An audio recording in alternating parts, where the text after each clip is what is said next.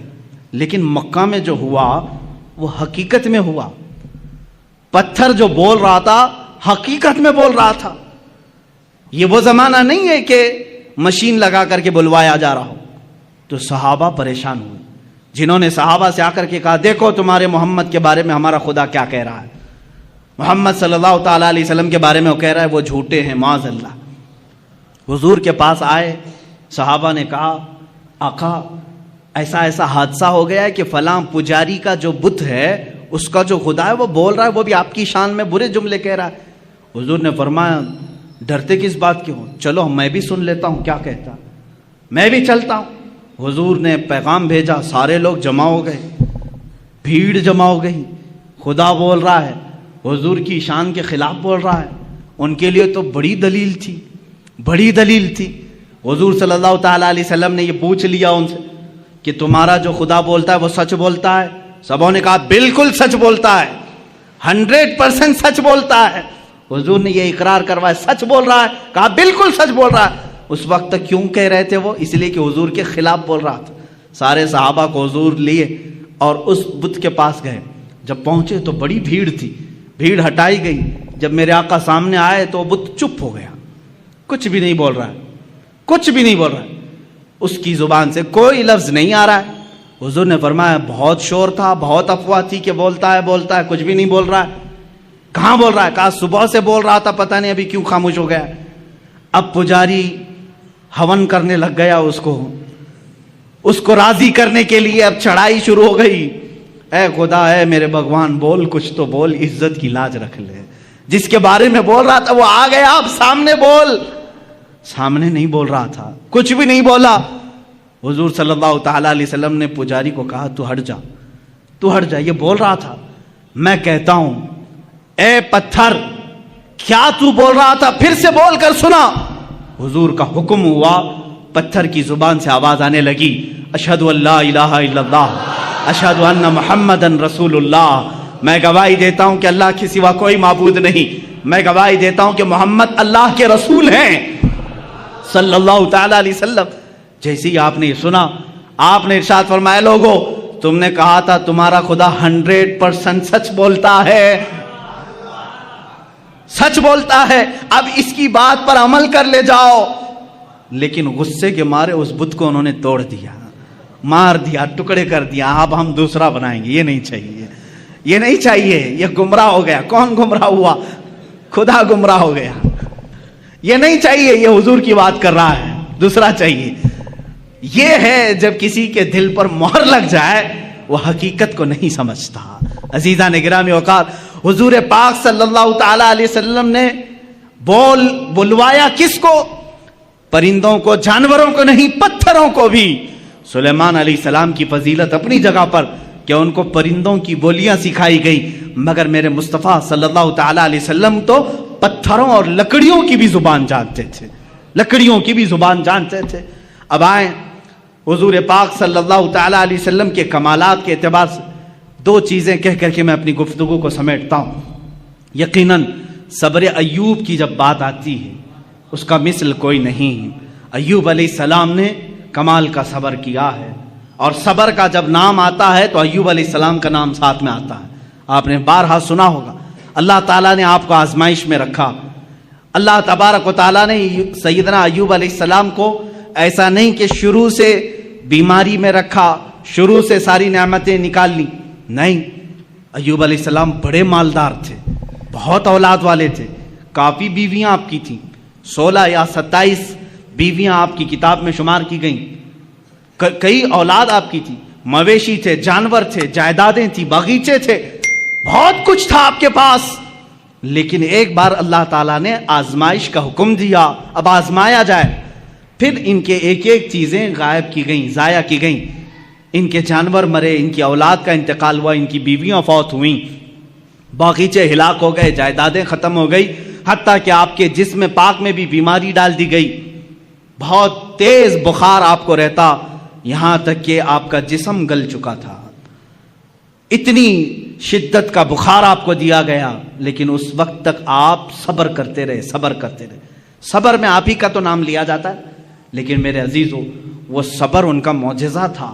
لیکن میرے آقا صلی اللہ علیہ وسلم کی زندگی پاک کو اگر میں بتاؤں، مصطفیٰ کریم صلی اللہ تعالی علیہ وسلم وہ ذات ہے جب وہ دنیا میں تشریف لانے والے ہیں، دنیا میں ان کے آمد سے 6 ماہ پہلے ہی ان کے والد کا وصال ہو چکا ہے، انتقال پہلے ہی ہے۔ آپ میں سے سب کے باپ ہوں گے یا ماں ہوں گی، والدین کا سایہ کتنی اہمیت رکھتا ہے جانتے ہیں آپ؟ میرے مصطفیٰ صلی اللہ تعالی علیہ وسلم دنیا میں تشریف لائے تو یتیمی کی حالت میں آئے ہیں، وہ یتیم پیدا ہوئے ہیں، عبداللہ کے در یتیم ہیں۔ اپنے باپ کو پیدا ہونے سے 6 ماہ پہلے ہی اللہ تبارک و تعالیٰ نے ان کی روح قبض فرمائی۔ لیکن یہ صبر نہیں ہے تو اور کیا ہے؟ بچے نے آنکھ کھولی، مکہ کا ماحول ایسا تھا کہ بچوں کو دودھ پلانے کے لیے ماں کے پاس نہیں دور رکھا جاتا تھا۔ اس رواج کے اعتبار سے پہلے دن حضور اکرم صلی اللہ تعالی علیہ وسلم کو یا دوسرے دن ہی حضور کو حلیمہ سعدیہ کی گود میں دے دیا گیا، ماں کے پاس نہیں۔ حلیمہ سعدیہ کے گھر جو مکہ مکرمہ سے بھی تقریباً 150 کلومیٹر کا دور کا سفر ہے، کون بچہ ہے آج دنیا میں جو اپنی ماں سے کو چھوڑ کر پہلے دن سفر کر رہا ہو؟ پہلے دن مجھے یاد ہے جب میں 11 سال کا تھا، مجھے دور پڑھنے کے لیے بھیجا جا رہا تھا، پورا سفر روتا ہوا گیا تھا، ماں کے آنچل سے لپٹ کر کے، باپ کے سینے سے لگ کر کے، بھائیوں کو چھوڑتا ہوا دیکھ کر کے، کون غم کے آنسو نہیں روتا؟ ایک بچہ جو اپنے گھر سے جاتا ہے ہوش و حواس میں، مجھے معلوم ہے میرے عزیزو ہجرت کیا چیز ہوتی ہے، جب چھوڑ کر کے اپنے عزیزوں کو جاتے ہیں۔ اس رسول کو زندگی پاک کو پڑھو، یہ صبر نہیں ہے تو اور کیا ہے؟ جو پیدائش کے پہلے دن اپنی ماں سے 150 کلومیٹر دور حلیمہ سعدیہ کے ساتھ چلے گئے۔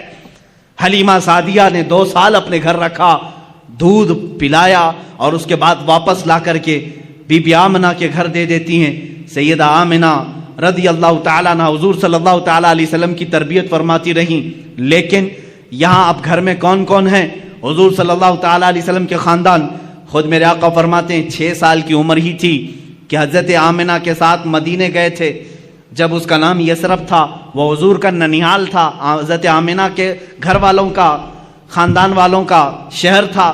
واپسی کے وقت بی بی آمنہ بیمار ہوئی، تنہا رسول پاک صلی اللہ تعالیٰ علیہ وسلم حضرت آمنہ کے ساتھ سفر میں ہیں، اور آپ کے والد گرامی کی ایک کنیز ہے حضرت عبداللہ کی لونڈی ام ایمن، ساتھ سفر میں ہیں۔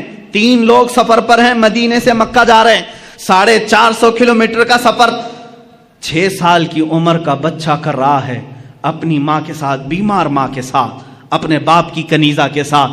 بیچ میں مقام آتا ہے، مقام ابوا۔ آمنہ کہتی ہیں اب مجھ سے چلا نہیں جا رہا ہے، اب میری طاقت جواب دے گئی ہے۔ وہیں ماں سو گئی، رسول کریم صلی اللہ تعالیٰ علیہ وسلم سرہانے کے پاس بیٹھے، کبھی پانی سے منہ پر چھڑکیاں دیتے، کبھی اپنی ماں کا سر اپنی گود پر رکھتے، اور پیشانی کو دیکھا گرم تپ رہی ہے۔ تھوڑی دیر میں اسی 6 سالہ محمد عربی صلی اللہ علیہ وسلم نے دیکھا آمنہ بی بی کی روح قبض انصری سے پرواز کر گئی ہے، سر وہیں رہ گیا، آنکھیں کھلی رہ گئی۔ کون ہے وہ بچہ جو 6 سال کی عمر میں اپنی ماں کی آنکھیں بند کر رہا ہو؟ سفر میں کوئی نہیں، ایک کنیز کے علاوہ خود ہی اٹھتے ہیں اور زمین کو کھودتے ہیں، قبر خود تیار کی، قبر خود تیار کی، ایک کنیز کے سہارے اپنے ماں کے جسم ناز کو اٹھایا، قبر میں دفن کیا۔ ہے کوئی مجھے بتاؤ 6 سال کی عمر میں کوئی تجہیز و تکفین کے انتظام کرتا ہو، کوئی اپنی ماں کا جنازہ اٹھاتا ہو؟ 6 سال کی عمر میں کوئی سفر کا بوجھ اٹھاتا ہو؟ 6 سال کی عمر میں وہ احمد مختار نے اپنی ماں کا لاش مبارکہ اٹھایا اور قبر میں دفن کیا، اور تنہا سفر کر کے واپس مکہ آئے۔ مکہ میں آنے کے بعد یہ صبر کی زندگی نہیں ہے تو اور کیا ہے؟ میرے عزیزو، صبر ایوب کی داستانیں ہم سنتے ہیں۔ ایوب علیہ السلام کے پاس شروع سے بہت کچھ تھا، جائیدادیں تھی، اولاد تھی، بے شمار ان کے پاس مال تھا، مگر مصطفیٰ کریم یتیمی کی حالت میں دنیا سے آئے۔ 6 سال کی عمر پاک میں ماں بھی ماں بھی دنیا سے رخصت ہو گئی 8 سال کی عمر میں. جو دادا شفیق تھے، جو دادا نہایت رفیق تھے، آپ کی سرپرستی کرتے تھے، وہ تربیت کرتے تھے، عبد المطلب، وہ بھی اس دار فانی سے کوچ کر گئے. عبد المطلب کو بھی دفن کیا. صرف چچا رہ گئے ابو طالب، جن کی پرورش میں رہے اور تجارت کرنے کے لیے پہلی مرتبہ 12 سال کی عمر میں یہ رسول پاک نکلتے ہیں. میرے آقا صلی اللہ تعالی علیہ وسلم 12 سال کی عمر سے تجارت کر رہے ہیں. اب آؤ شادی کرنے کا موقع آیا ہے. 25 سال کی عمر میں 40 سال کی بیوہ خاتون سے، جس کی آلریڈی 2 طلاق ہو چکی تھی، خدیجۃ الکبریٰ رضی اللہ تعالیٰ عنہا سے نکاح کیا. کیا یہ صبر نہیں ہے؟ یہ صبر نہیں ہے تو اور کیا ہے؟ 40 سالہ خاتون سے نکاح کیا.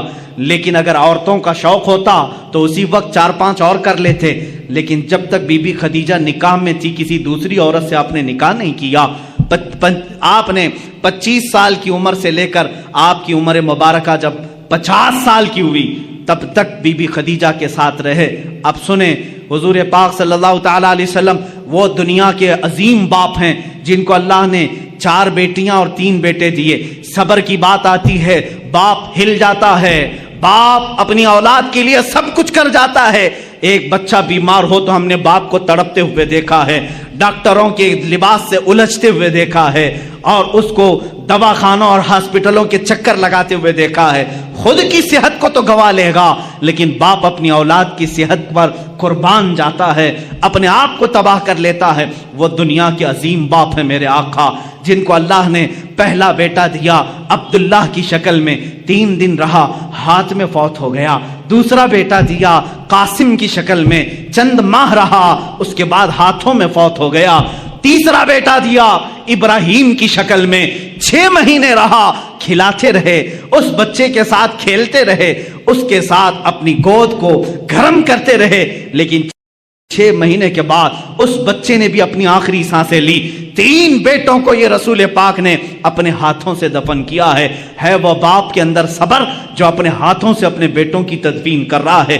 بچی تھی بیٹیاں، 4 بیٹیاں اللہ نے دی تھی، بی بی زینب، بی بی ام کلثوم، بی بی رقیہ، سیدہ بی بی فاطمہ الزہرا رضی اللہ تعالیٰ عنہا. صبر کے پیکر کو دیکھو. میں تمہیں صبر پوری زندگی میں بتاؤں گا. یہ وہ عظیم باپ ہے. جب رسول کریم صلی اللہ علیہ وسلم نے اپنے نونہال ننھے بچوں کو اپنے ہاتھوں سے دفن کیا، کبھی واویلا نہیں کیا، کبھی ماتم نہیں کیا، شکر بجا لاتے رہے اپنے مولا کا. اللہ کے حبیب صبر کے پہاڑ بن کر رہے.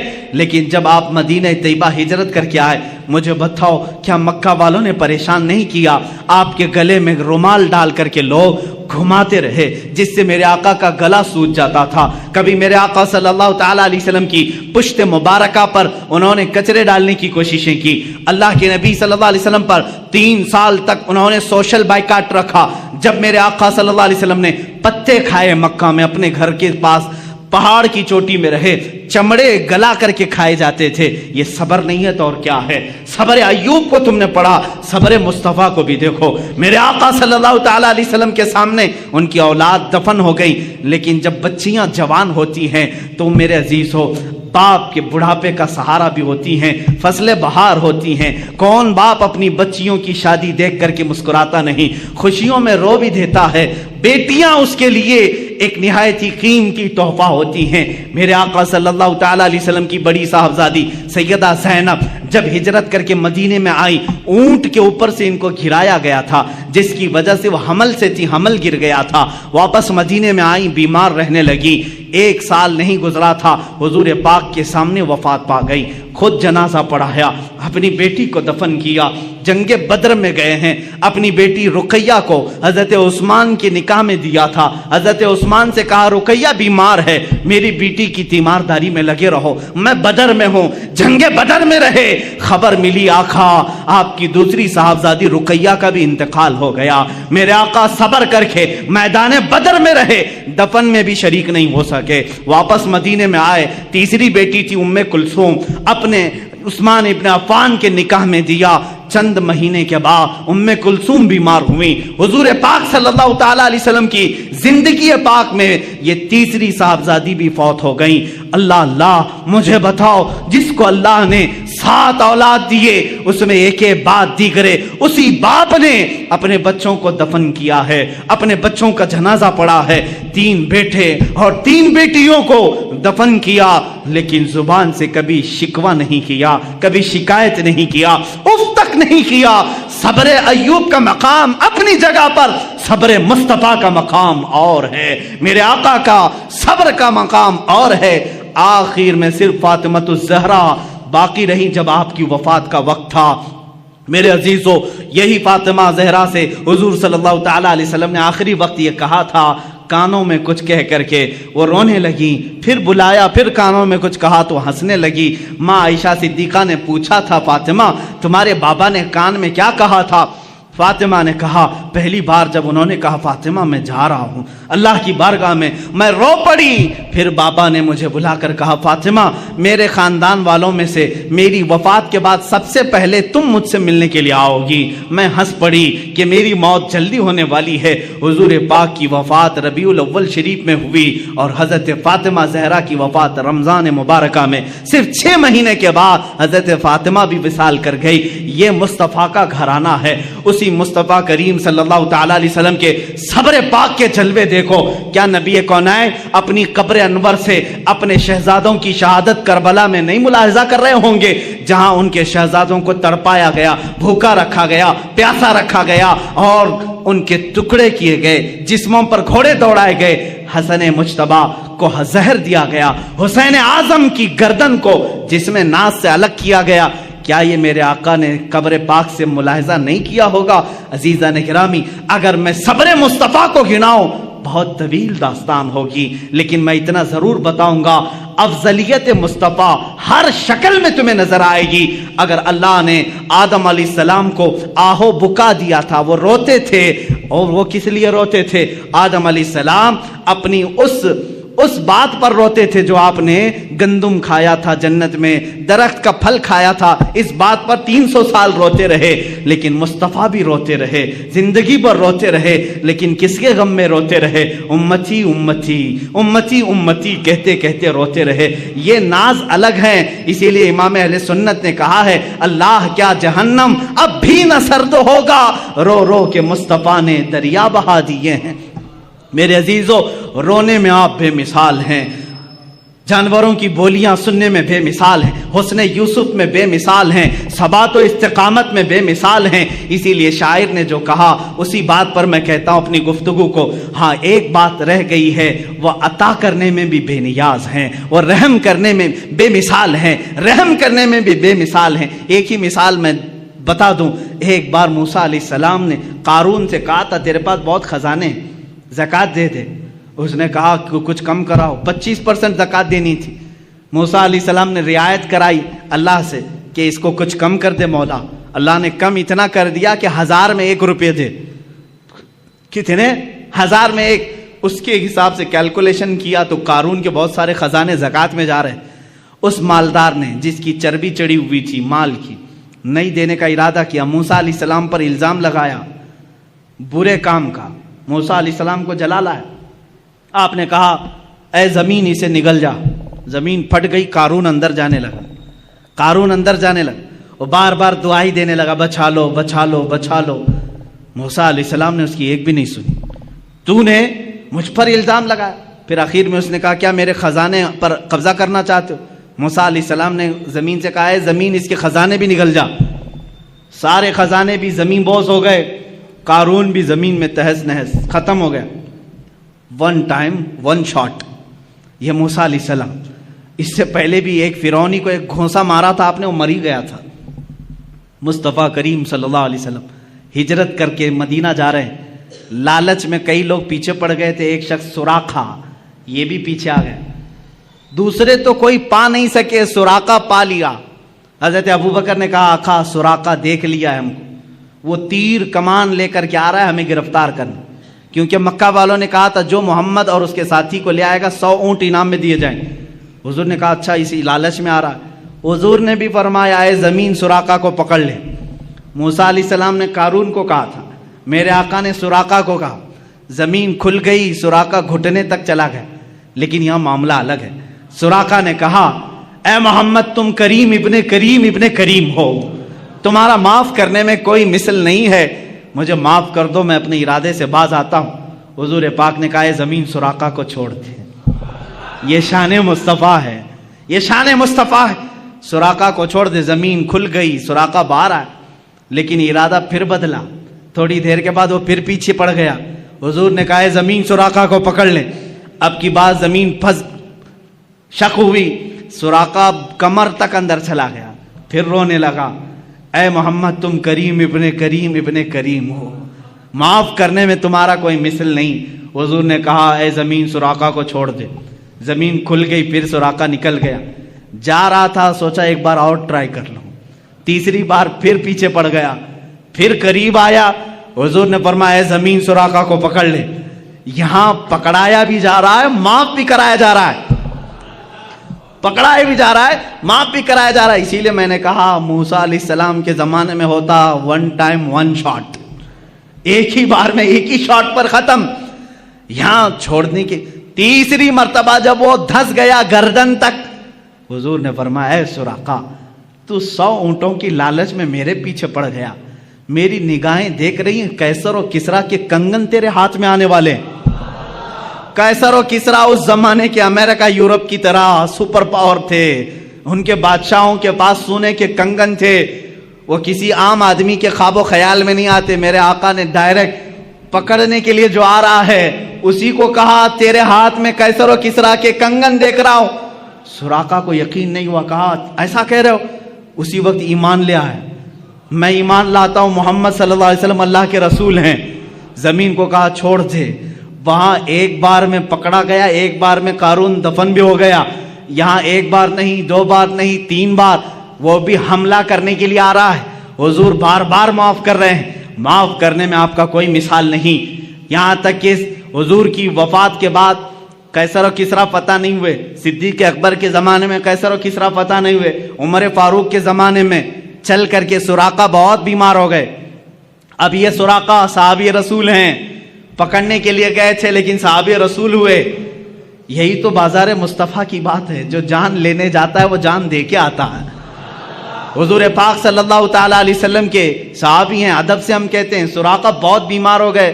لوگوں نے کہا چلو آخری وقت ہے عیادت کرنے کے لیے، سب آئے، آخری وقت لوگ دیکھنے کے لیے آتے ہیں، لوگ آنے لگے۔ سراقہ نے کہا کیوں آ رہے ہو؟ کہا آخری وقت ہے، تیمارداری عیادت کے لیے آ رہے ہیں ہم۔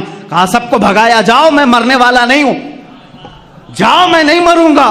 کہا اتنے کانفیڈنس کے ساتھ؟ کہا ہاں، اس لیے کہ میرے نبی نے فرمایا سراقہ تیرے ہاتھ میں قیصر و کسریٰ کے کنگن دیکھ رہا ہوں، ابھی میرے ہاتھ میں آئے نہیں تو میں مروں گا بھی نہیں۔ یہ یقین تھا صحابی رسول کا۔ اور اس کے بعد حضرت عمر فاروق کے زمانے میں ایران بھی ٹوٹ گیا، روم بھی ٹوٹ گیا، قیصر و کسریٰ کا مال صحابہ نے مال غنیمت میں مدینے پہنچایا، اس مال غنیمت میں قیصر و کسریٰ کے کنگن بھی آئے۔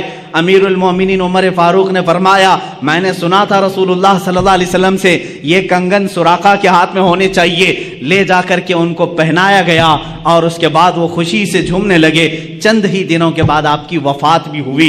عزیزان گرامی، یہاں بات یہ عرض کرنا چاہتا ہوں، اس رسول کا معاملہ یہ ہے، عطا کرنے میں بے مثال، رحم کرنے میں بے مثال، معاف کرنے میں بے مثال۔ اسی کو امام میرا کہتا ہے بریلی کا، میرے کریم سے گر قطرہ کسی نے مانگا، دریا بہا دیے ہیں، در بے بہا دیے ہیں، واہ کیا جود و کرم ہے شہ بتا تیرا، نہیں سنتا ہی نہیں مانگنے والا تیرا۔ حضور کی بات تو یہ ہے، چور حاکم سے ڈریں یا مات الگ ہے۔ چور کس سے ڈرتا ہے؟ پولیس سے ڈرتا ہے نا، پکڑنے والا آیا تو چور ڈر کے بھاگتا ہے، لیکن آقا آپ کی شان ہی الگ ہے، آپ حاکم ہیں اور چور آپ ہی کے پاس چھپنے کے لیے بھی آتا ہے، یہی چھپنے کے لیے آتا ہے۔ اسی لیے امام زمن کہتے ہیں ڈھونڈا ہی کریں صدر قیامت کے سپاہی، قیامت کے دن کچھ مجرموں کو فرشتے ڈھونڈ رہے ہوں گے، فلاں مجرم کہاں ہے، فلاں وہ کام کیا تھا، یہ کہاں ہے، وہ کہاں ہے، جرموں کا اعلان ہو چکا ہوگا، فرشتے ڈھونڈ رہے ہوں گے،